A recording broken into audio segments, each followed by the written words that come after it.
This is what's on the docket for today. These are the things I want to go over. First of all, the goodbye title, I'm going to address that. I want to look forward to 2021, the upcoming kind of schedule and what we have planned for this channel. I want to say thank you for all the support this year and be a little more specific than that. And then a couple minutes from now, we'll do some Q&A as well. So thanks for being here.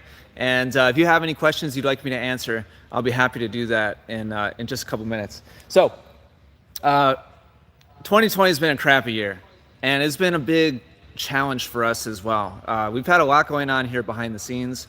And so I wanted to fill you guys in on some of that because those of you here on the YouTube channel are just some of our biggest supporters, and we literally couldn't keep doing what we're doing without your support. So I just thought it would only be fair to let you know what's been going on behind the scenes. There's been a lot happening, and I've let you in on some of it throughout this year, but not everything. So I wanted to address that really quickly and also let you know that we're coming up on a break here. For the last 4 months straight, we've uploaded a video every other day, either a training session with me and Coach Eric, or some kind of match play, or a strategy lesson, or a technique lesson, or something. We've uploaded something every other day, and we're about to take a break. So I wanted to let you know about that. And that was part of the whole, goodbye. We're saying goodbye for a little while, but we're going to be back. Obviously, we're not stopping forever. I'm not going to stop making tennis videos. You don't have to worry about that. Some really terrible things would have to happen for that to happen. Knock on wood, not impossible. We've had some big challenges this year, but we'll continue doing whatever we can.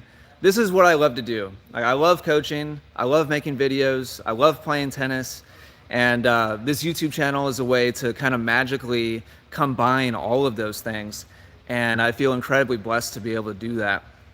That being said, some of the challenges that we've had this year, we didn't really post much about it, but when COVID started and really kind of hit, mainstream here in America in late February, early March, we were in California for Indian Wells, and we had 6 weeks of coaching all planned out ahead of time. We had groups, we had, I think, 2 full weeks of private students, just back to back private students. And then everything got super crazy, and we had to cancel the whole trip. And the logistics of that were super tough on the entire team, as well as all of our students who paid for time with us. And that was a huge challenge for us. And then shortly after that, Kevin and Megan left, and they moved on. And they're back in Tulsa, Oklahoma now. So I had to completely restructure things here at Essential Tennis. The way we made content completely changed because it was just me instead of collaborating with other coaches on staff.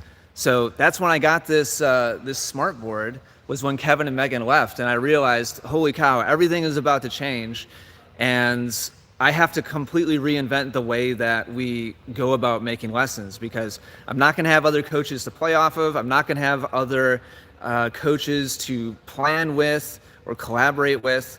And that's why I got the board, and I started doing the analysis, strategy analysis lessons. I started doing match play analysis, and completely changed everything. And I wanted to let all of you know that are watching right now that your support really made a massive difference during that period. It was really challenging as everything was changing. We had a fancy office space downtown in Milwaukee that I immediately dropped when I found out they were moving on. And a lot of things kind of shifted around. And there was a lot of question marks, as there were for everybody, about whether or not things would be able to continue. And so the fact that all of you have continued to support us through those changes, and as we've totally changed the content style and made big shifts here with how we shoot things, how we plan things, how we publish things, I just want you all to know that that's really meant the world to me and the rest of the team. So without that support, without the comments, the likes, the shares, the subscriptions, all of those things really make a difference. So I just wanted to tell you all thank you so much for your support during this year. It's really meant a lot to us, and it's encouraged me to keep doing what I'm doing and keep developing and becoming the best content creator I can be. So That being said, like, we've made some good adjustments, but in-person coaching in 2019 was 50% of the business revenue here at Essential Tennis. I know maybe it doesn't seem like it on the other side of the screen, but what we're doing here is kind of like a real like business. Like, I have payroll and an accountant that does my taxes, and full-time employees and all that kind of stuff. And so when we basically lose half of our revenue because people can't travel anymore and people don't want to see us in person, that was a really huge challenge, and has continued to be. But I want to let you know that things have leveled out and things are looking really positive looking into 2021. We've learned how to adjust. We've cut a lot of expenses. And so we're in a stable place right now. But this year, it's like 2020, our business revenue will drop about 35% from what it was in 2019. So I'm not complaining. I'm just trying to let you know like what's happening behind the scenes. A lot of businesses have ceased to exist, and I'm completely aware of that, and I don't take for granted for a moment that I get to continue to come here and make videos for you and continue to pay my employees. I have not missed any payroll. I haven't cut any pay of anybody on my team, and that's all been because of the support of all of you on this live stream right now. So thank you for all that support. It really means a great deal to me. All right, now, in addition to like thanking all of you, really quickly, I want to address, or rather acknowledge, the rest of the team. These are all of our team members. First of all, my wife stays home with my two kids. We were homeschooling before COVID started, so everything I do at Essential Tennis helps support my family, which is incredibly amazing that my wife gets to stay home with my kids. James has been on the team now for 6 years. He has 4 kids at home. Shout out to James, who's been working from home for, like 6 or 7 months now. Oh man, I just realized, I thought somebody was talking behind the curtain over here, and it's actually me. the live stream started over here. That's super weird. Shout out to James. There we go. That's super confusing. Shout out to James, who's got 4 kids at home, has been working from home for like 6 or 7 months now. He's been on the team for 6 years. And then shout out to Tyler. He's got his first child at home, who was born about 8 months ago. He's been full-time for a little over 2 years.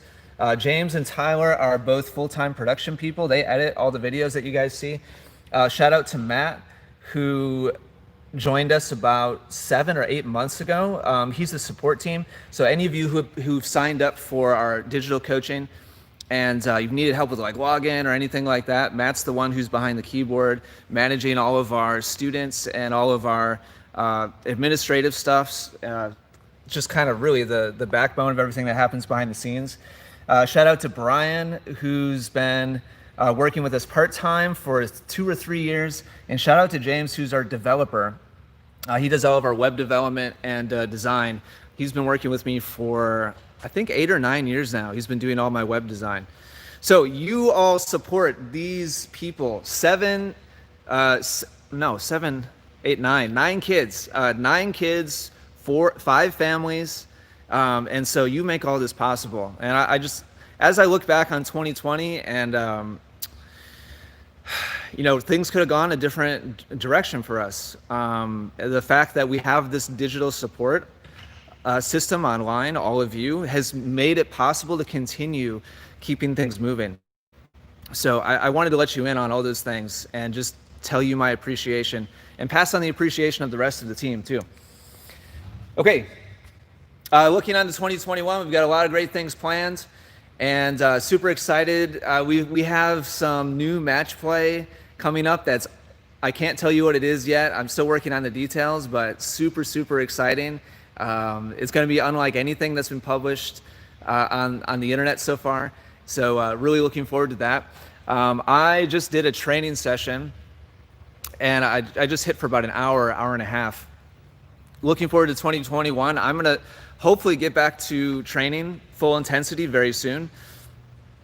And I don't know when that's going to be. I'm trying to take it one step at a time and not push too hard. but my goal is to get back to playing matches, playing tournaments, and I absolutely am going to play Ben, most exhausting player, and all those kind of things are going to come back around again as soon as my foot is up to 100%. I would guess right now it's probably at 75 or maybe 80%. Not enough yet that I can go, all out, but it's getting there. And so one, little step at a time. All right, so with that, I see some super chats coming in. Really appreciate you guys. Let me give you guys a shout out. If you have any questions, I'll do a quick Q&A here. But that's the gist of it. I wanted to let you all know we're going to take a little break starting at the end of this live stream. It's going to be a little while until you see a video from us again. That next video will probably be a match video. And I just wanted to let you know we're taking a little bit of time off for the holidays. So after 4 months of publishing every other day, I just thought it would be nice to let you all know that we're taking a little bit of a break. Ruben St. John, thank you so much for the super chat. Really appreciate you. Mikhail, thank you so much. Wow, thank you for the super chat. Juan J, thank you for the super chat. Thank you so much. Really appreciate you guys tremendously. Thank you. Janitor is back. Yeah, I did get PPP supports when that came out back in like March or April. That was just a huge hurdle to have to jump over. This long story there. It was very challenging and super difficult, but I did end up getting it, which definitely helped a lot. All right, I'll do some Q&A if anybody has any questions here. What's your camera setup for filming match play? So our setup for match play is a Panasonic GH5 and then a Panasonic 7 to 14 millimeter zoom lens. There it is.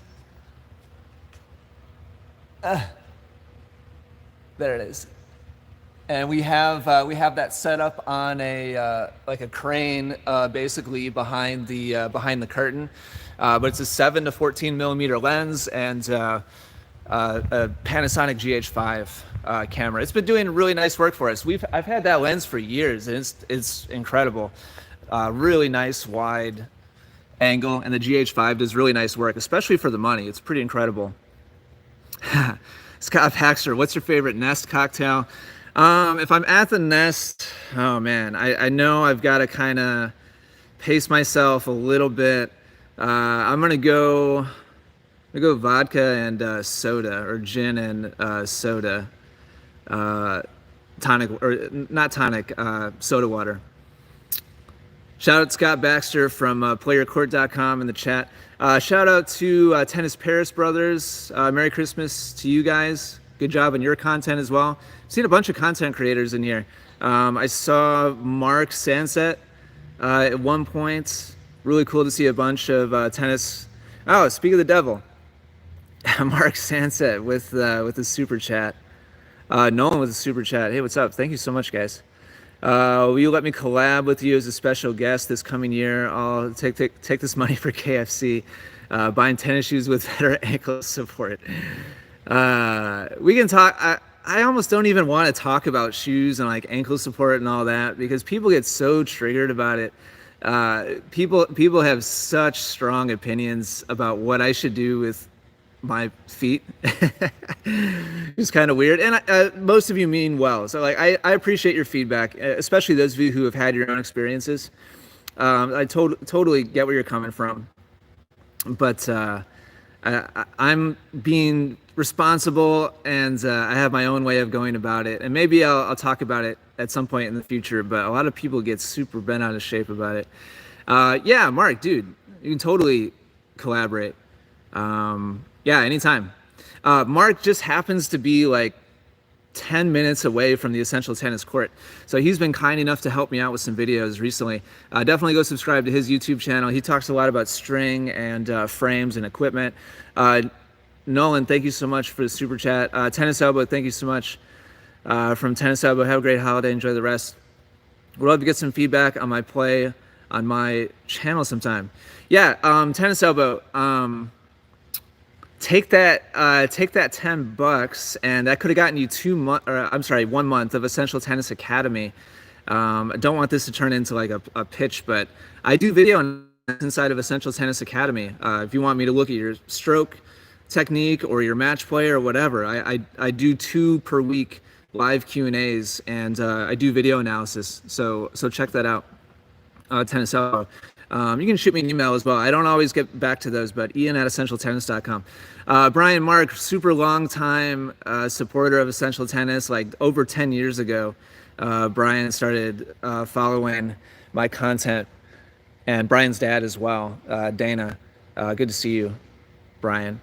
Danny LaRoche, enjoy your tennis tips, make a difference about play enjoyment, share your vacation plans. Vacation plans, listen, I mentioned before, my wife is home full-time with 2 kids. She's been homeschooling. I have a 10-year-old daughter and a 7-year-old son. And so, God bless my wife, because she's home 24 hours a day and has been for 10 years now. She supports and nurtures and educates, our kids. And so my vacation plans are to spend a bunch of time at home, hopefully being completely unplugged from the internet and content. I won't be able to stay completely unplugged, but my goal is to give her some rest. She deserves it. So I'll probably take the kids here a bunch of times. They like to run around, and I set up the ball machine and have it fire balls at them, and they try to hit them back. Or we'll play like with Nerf guns or like Frisbee or whatever. So my holiday plans are to give my wife a break, and we'll see some close family, but nothing close to what we normally do with family. Pocket match with no message. 1999 super chat. Thank you, Pocket match. Pocket match. I feel like I talked to somebody at Pocket match recently. I'm sorry, I'm really bad making connections sometimes. But see your super chat. Thank you so much. Tennis and Mess, kind of pissed about the clickbait title, but you have one of the best YouTube channels out there. Yeah, I bailed on that. I changed the title. It was obvious by the feedback in the chat that that went a little bit too far. Just being totally like transparent and just totally upfront, like titling and like thumbnailing content on the internet is one of the hardest things ever. If you just play it like straight down the middle and just say, this is a forehand lesson so you can play better tennis, nobody will click it. Nobody will watch it. If you go past that kind of invisible line and you're like, here's the cure for cancer and you'll be able to beat Rafael Nadal if you click on this video. Obviously, people don't appreciate that. And so a big part of being successful on the internet is there's like a perfect like line that you can kind of tightrope walk on, where you build intrigue and interest and curiosity, but without crossing it and making people feel like, oh, you tricked me, this is stupid. So I changed the title. It's now Goodbye 2020, which obviously is exactly what this video is about. Yeah, the initial title was definitely, it went a little bit too far. So I read all your comments always in below our content, and so if you ever feel like we're totally off base and what we're doing, just totally let me know. And like I sometimes I take that into account and make changes, and other times, yeah, I have to weigh it with like the flow of what everybody is saying. But yeah, Tennis and Menace, I totally respect that. If you didn't appreciate the original title, I totally get it. And I changed it, so hopefully you feel like it's 100% accurate now, because I think it is. What does Iris smell like from Spirit? Wow, I don't know if 199 is enough to tell you what Iris smells like. These days, he smells like baby formula and diapers and diaper cream because his wife gave birth to twins, 2 boys. How old are they now? I want to say they're 3 months or maybe 4 months old. So he smells like diaper cream, formula, and and whiskey to help him get through the nights that he's just up, like just basically juggling, like changing and feeding and like burping one kid and then the next one and then the first kid and then the second one and then the first kid and then the second one. Man, he's come by and hit with me a couple times just to like get out of the house and just like take a break. And he's going through some challenging times right now. It's difficult. Wow, Mark Bauer, Mark in San Diego, $50 super chat. Really appreciate you, Mark. Mark, another long-time supporter, probably 10 plus years, right? Mark, you've been around and following us. Mark's done multiple clinics with me out in California. Really appreciate you, Mark. Miss you in. Hope to meet up in the summer. New knee is coming along great. When did you get? I didn't know you got knee replacement, Mark. When did you get the surgery? That's a crazy surgery. Glad to hear you're doing well. And I will be in California. Either way, that's got. I can only imagine. Indian Wells is supposed to be postponed. Who knows if it's going to happen at all in 2021. But I'm going to come to LA. I'm hoping late spring, early summer. I actually was in LA about 6 weeks ago or so. Yeah, 6 or 8 weeks ago. I mentioned earlier that we canceled a lot of coaching in March, last Indian Wells when coronavirus hit. And I had to make up, there was a bunch of students I had to make up coaching with, private students.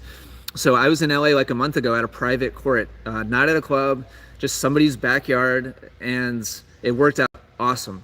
So no matter what, I plan on being back in the LA area, probably May-ish, sometime around May. So Mark, hopefully you're back on your feet sooner rather than later. I'm missing a lot here. Lots of super chats coming in. Mark, that was $250? I thought it was $25. Wait, Mark, did you change it? Did you change it to $250? What are you doing, bro? It was $250? I totally didn't even like register the zero on that. Holy crap. Yeah, dude, let's collaborate. I mean, you're down the street. $250 super chat. That's a channel record right there. Mark Sanset. Holy cow. It was $2,500.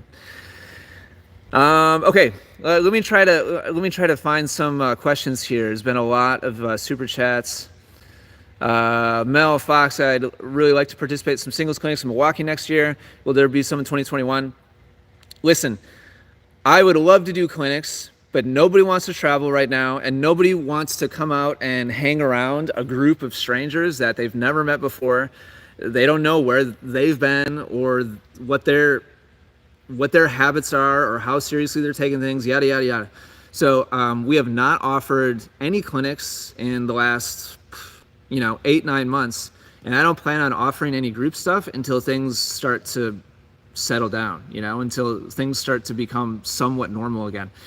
So I don't know when that's going to be. Like I can't predict that. Yeah, we canceled our Hawaii. We do a yearly Hawaii trip in October. That got canceled. We do a yearly Costa Rica trip in January. That got canceled. Tennis Paris Brothers. This is not pre-recorded. And we normally do like monthly singles and doubles groups.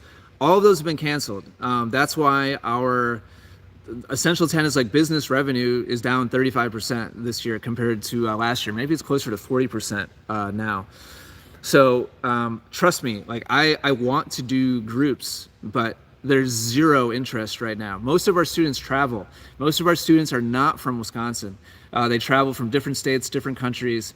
And so nobody wants to travel right now. And so as soon as things are, I 100% will start doing singles and doubles clinics here.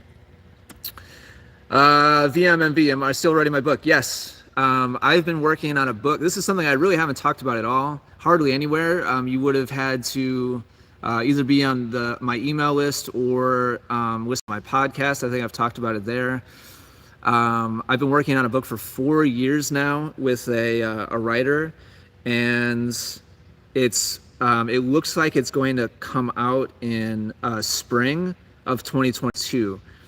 Initially, we were planning on summer of 2021, but it's been pushed back.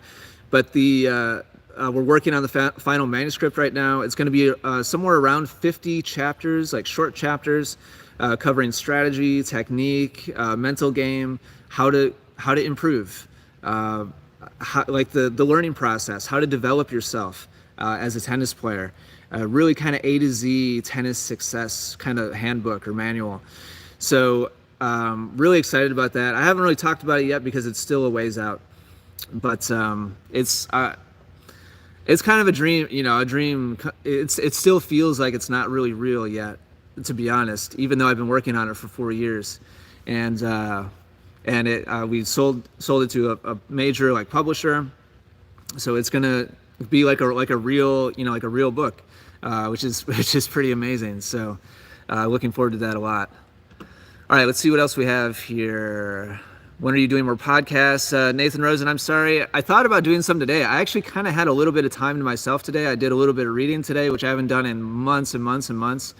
I'm sorry I haven't done more podcasts. I can't say for sure what I'm going to do more, but I think about it multiple times per week, and I feel really badly that I've taken such a long break from it. But all of you watching right now, it's your fault, basically. Videos are so much more popular for tennis than audio podcasts, that all of my time goes to developing video ideas and courses, and video is just where all the attention is. So I love the podcast. Here's the podcast mic. I haven't used it in quite some time now, and I feel bad about that because it was the first thing I started doing. Nathan, no, I don't edit my own videos. I used to. For 3 or 4 years, I edited all my own videos, and now we have a team of content producers and shooters. We have 2 full-time editors and shooters, and we have another 2 part-time editors and shooters that we work with. Yoga with Denise, DDM yoga teacher. Awesome. I'm not sure if we've talked or not, Denise, but I'm going to have to check out do you do content? I've been doing yoga now for about 7 or 8 months, and it's made a huge, huge difference for me.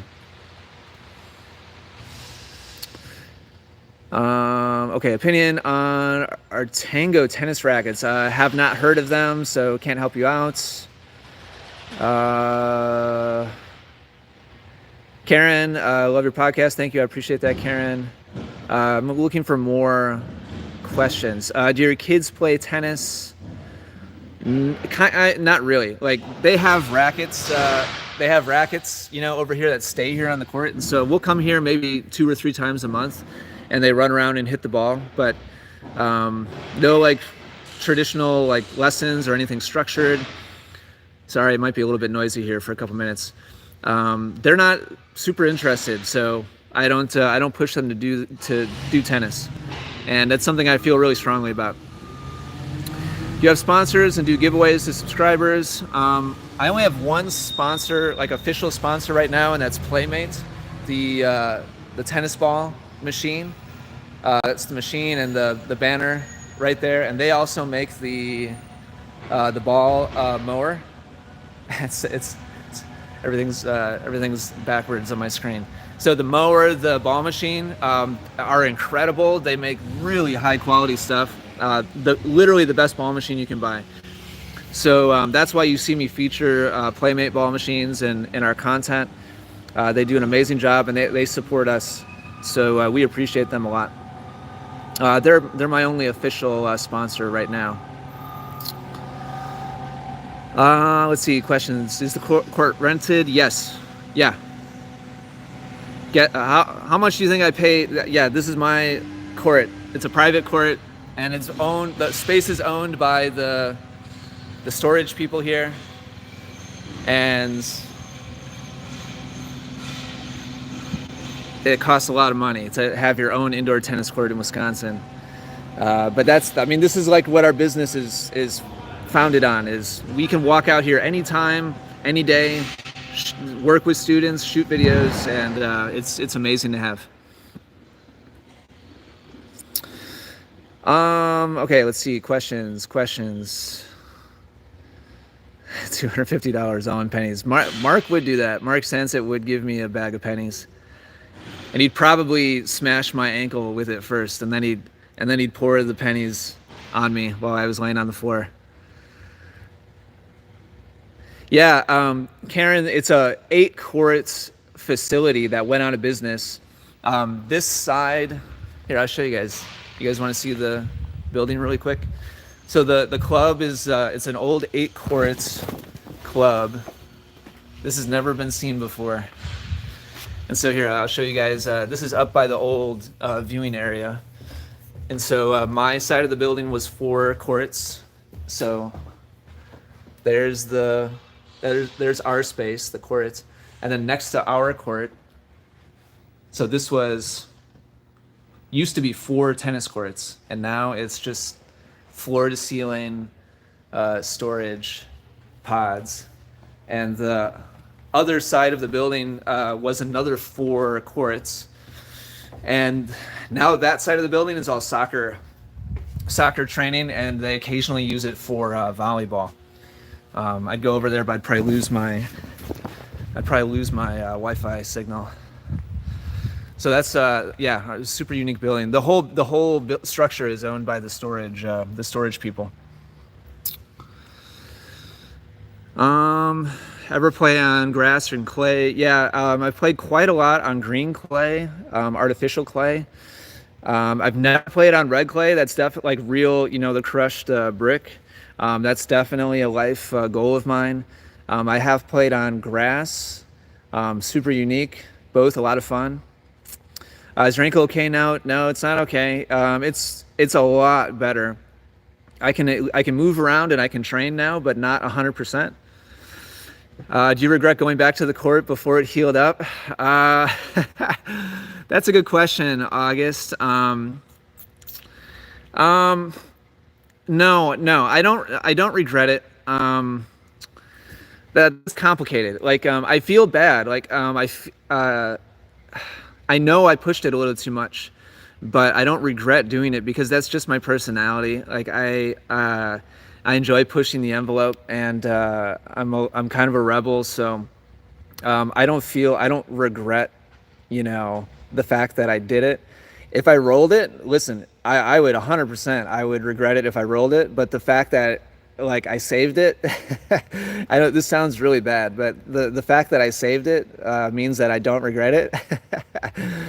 But that's just kind of my personality, I do not recommend doing what I'm doing. Like, you should wait till you're 100%. But I can't just keep doing balance exercises and watching Mark and Adam and Cole and Scott go out there and play matches, and I got to start hitting balls again. So I don't regret it. I also don't recommend it. It is what it is. If you could go back and redo your college tennis career, what would you do differently? Wow. Geez. Just college? I mean, man, that's a really difficult question. Looking back, I know I worked as hard as I could have, taking into account my other responsibilities. I had a full-time job all through college to pay for college, and I was a full-time student. I graduated in 4 years, and I worked as hard as I possibly could on the court. So no regrets at all from that standpoint. But emotionally and mentally, I was unhealthy. My expectations of myself were way too high. I was a perfectionist. I was way too hard on myself, And so I slowly kind of took the joy out of tennis for myself. Now, you know, that's just where I was in life then, you know, like I didn't know any better at the moment. And so it was an important, you know, lesson for me to learn, I think. And I'm a better coach now, a better person, and I have the potential to be a better player now than I was in college because of that. If I keep working hard and I keep focusing on the right things. So like if I could have changed anything, you know, it would have been my attitude and it would have been my perspective, not my attitude, my perspective. Like my expectations and my perspective of myself were totally off. And so I got more and more angry and more upset at myself because my view of myself and my tennis was not accurate and not healthy. And so if I could change one thing about my college tennis career, it would 100% be that. But I don't regret like not knowing those things at age, you know, 20, 21, 22. I just hadn't learned that lesson yet. Favorite racket of 2020 is my spray painted yellow and red rackets. I'm not a big racket guy. I've been using the same. My racket was discontinued like 5 years ago. It's not made anymore, and I haven't play tested a new racket since then because I just don't care. Frankly, I just don't care about like racket technology or like whatever the new paint job is. Like it doesn't matter to me at all. To me, rackets are just they're a utility. Like they're a tool, and once I find one that works well for me, I'm good. I don't need to experiment with other stuff. Now, sooner or later, I'm going to have to replace those two because they haven't been made in quite a while. So at that point, I'll probably start testing some, and then maybe I'll do a couple like review videos. But even then, you probably don't want to listen to me. Like, you want to listen to Mark Sanset because that's like his passion is gear and strings, and like that's what he focuses on is reviewing and testing, and I'm just not the person to ask about that. Okay, really behind here. Do you experiment with strings? Nope, I don't experiment with strings. Mark strings my rackets, and I gave him my rackets and said, just put in full poly. I don't care what it is, as long as it's not soft. I like stiff, full poly racket string bed, and that's it. That's all I can tell you. And I didn't even know what string was in it. I didn't even care. I didn't even ask him. Like I hit it. It felt great. It felt good, and that was it. So that's just kind of my perspective on rackets and strings. Biggest tip you would drive home for intermediate players based on your experience? That's a super broad question. Why? On the technique side of things, it would be use your body, not your arm. Like that in a nutshell. Like that would be my focus. And my biggest thing I would drive home. You probably use your body way less than you think, and you probably use your arm way more than you think on all shots. And that makes shots ineffective, inefficient, tight, tense. It makes everything harder. So on the technique side of things, it would be that. On the strategy or tactics side of things, what I would drive home is most points end with somebody making a mistake, and most points are short.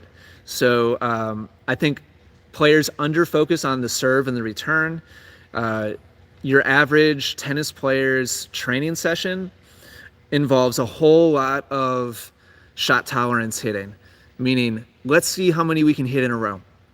And the longer the rally is, the more successful you feel, the better of a rhythm you get into, and then you go and play a match, and that rhythm is totally shattered because your opponent's not trying to make you comfortable anymore. They're not trying to hit 30 in a row. They're trying to finish the point every time they hit the ball. Well, not every time, but you get the idea.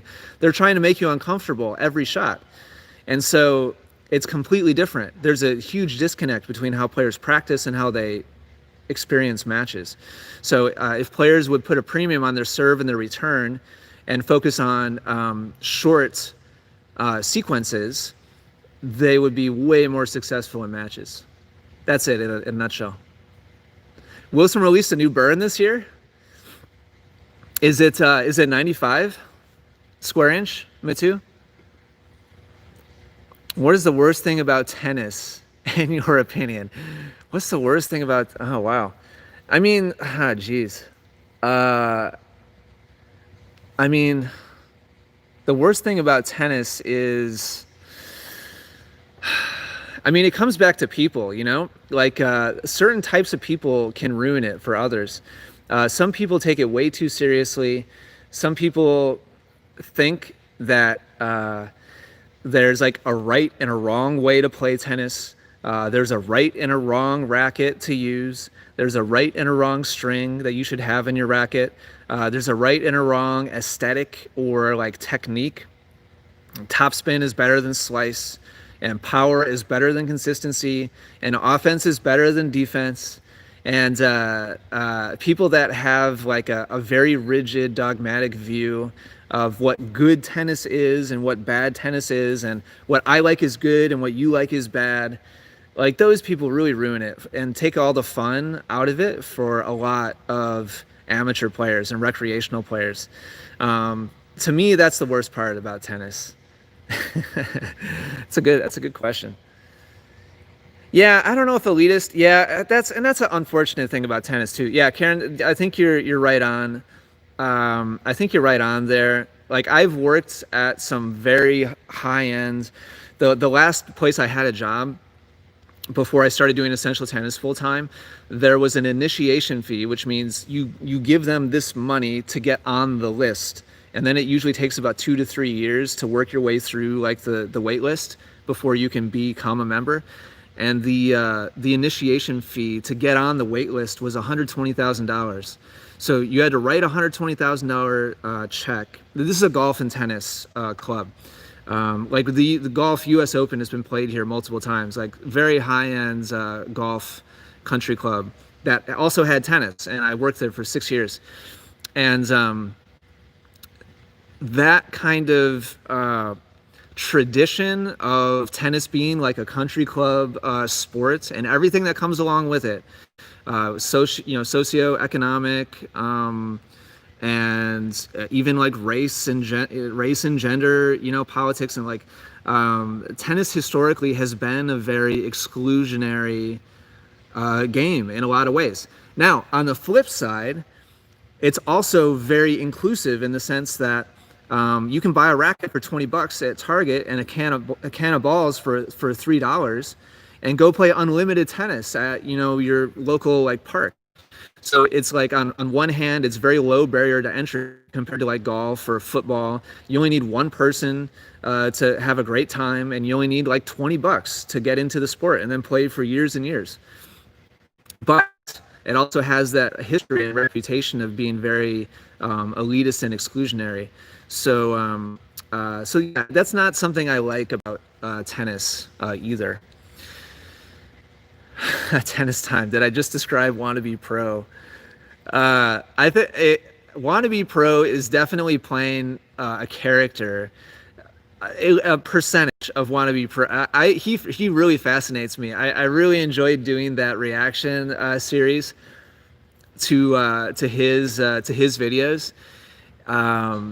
I feel like maybe 20% of what you see of him on the camera is kind of his, like it comes from somewhere, like it comes from deep inside of him, like it's like a caricature of himself, like he's accentuating parts of his personality, I think, but then like 80% I think is like show, he's trying to like hype it up for entertainment, which I love. I think it's super entertaining. Should play wannabe pro like that. Yeah, that would be unbelievably fun. It would also, I mean, it would be a great mental challenge. Like, of course, like I would hate to lose to him. Like that would be terrible. Just because he is such a character and like such a kind of a troll. It would be a terrible loss. But it would be so much fun to have that challenge. So I would totally be down for the challenge of that. Gabriel, I talked about my foot a little bit earlier. Yeah, long story short, yeah, it's much better. It's still not, it's 75 or 80%. So I am starting to hit, and I am starting to I'm having to be careful, and I'm not full speed yet. Nah, Nathan, I can't do that. Nathan said, just don't upload the match if you lose. I that just does not. That's a totally against my personality. Like, for me, almost kind of the whole point of taking on the challenge,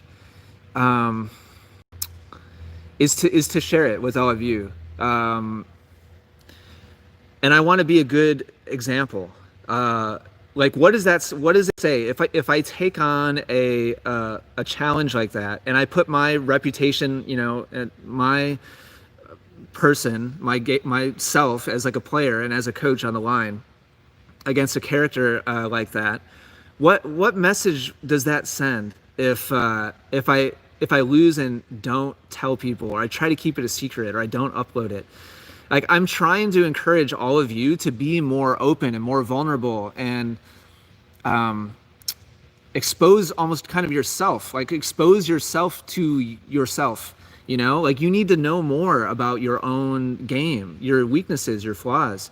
That's why I'm recording everything and putting it out on the internet. Like, I'm trying to inspire some of you to step out of your comfort zone a little bit more, and hopefully I've done that. And so if I were to ever play a match against like Most Exhausting Player, or against Wannabe Pro, or Tennis Troll, or any of these characters, if I were to play a match against any of those guys and not upload it, it would really eat me up inside, because I would feel like it would go against like everything that I'm trying to instill in you guys, watching our content. So I would never do it and then not record and then not post it.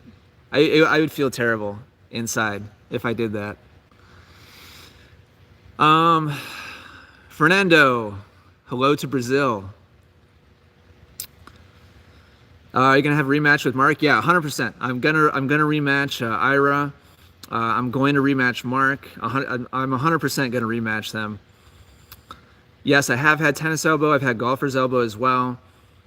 If you go to YouTube and you type in Essential Tennis elbow, you'll see 5 or 6 different videos I've done on golfer's elbow and tennis elbow. Yeah, the podcast, wherever you download podcasts. If you have an Android phone, on Google Podcasts. If you have an iPhone, then on Apple Podcasts, just do a search for Essential Tennis. If you use some other, like, we're on Stitcher, we're on Spotify. Just search for Essential Tennis wherever you get podcasts. All right, guys, I'll go probably another 5 minutes, maybe 10 minutes here if you have any questions for me. Do you think tennis needs to change to continue to be relevant sport in the future? I don't know, Gabriel. It's not really my lane. I don't have enough knowledge on the ups and downs of tennis on a macro scale to really have a strong opinion on that. I tend to be kind of a traditionalist. I would like to preserve, like the traditions and the history of tennis. I definitely do not want to see the game completely changed, or anything like that. But if I'm open to the reality that maybe it needs to be adjusted for people to stay interested in it. Julian, you're about to get blocked if you keep spamming the chat. That's your one warning. So yeah, I'm open to it either way. Like, my personal preference would be to preserve like the traditions of the game, but if the reality of like the numbers show like a downward trend, then I'd hate for tennis to disappear and go into obscurity. So I would rather it change than become irrelevant. So I'm open to it either way. Let's see. Let's just do a couple more. Would rather have Hawkeye live on all ATP. Yeah, Hawkeye to me makes. It's funny. I was just talking about like traditions and stuff like that. Hawkeye to me makes. Hey, what's up, Regav? Hawkeye on all shots makes a lot of sense to me. With challenge, and then give both players challenges. Although I suppose they would just use Hawkeye for the challenge, right? So it would just be for every shot. There wouldn't be challenges anymore. I could totally see the value in that. Just take out the human error, elements of it. It would keep things moving a little bit faster, and it would be objective. At least it would be the same for both players on both sides, and there wouldn't be, the controversies. But honestly, the way it's been working out recently, I think is a good solution too, to have the human element, but then have the challenges and be able to use the technology. So I can see it either way, honestly. I don't have a strong opinion either way.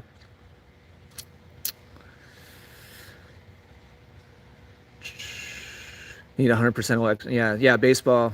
Yeah. Hey, what's up, Julian? Mateo?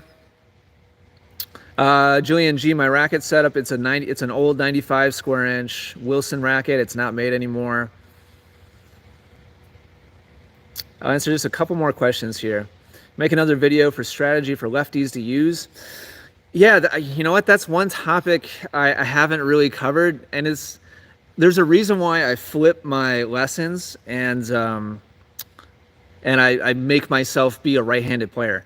90% of you watching right now are right-handed. So, when I make a lesson, I want it to be as helpful for as many people as possible. And so it's hard for me to be excited about making a here's how to play left-handed tennis video when it's only going to help 10% of people who play tennis. Like, I'd much rather cover something that's useful for every tennis player and not just 10% of tennis players. 10% are wrong. Hey, SpongeBob. You're welcome. Thank you. I appreciate your support. No, I haven't tried any new tennis rackets in years. I think the last new racket that I tried was the crap. What's the new Wilson racket that came out 2 years ago that they promoted a ton? Can't believe I'm blanking on it. That's the last new racket that I tried, when it came out. They sent me one to try, and I hate, the Clash. I hate soft rackets. I like stiff rackets. I like stiff string beds, and so I can. That's the opposite of the racket that I like. So that's the last new racket that I tried, was when the Clash came out. Are characters like Kyrgios good for the game? Yeah, I absolutely think. My opinion is that disruptors like that are fantastic for the game. I really do. A quote that I love is, "A story can only be as good as the antagonist is bad." In other words, the more bad the bad guy is in a story, the better the story is, or at least the more potential there is for a good story. So if everybody's a good guy, if everybody is a Nadal and a Federer, and there's no controversy, it's just not as fun. It's just not as engaging or entertaining. So my personal opinion is I would rather have characters like that than have everybody be frickin' Bjorn Borg and just be Iceman, Pete Sampras versus Borg, every single match. Personally, that's not the kind of tennis that I want to watch.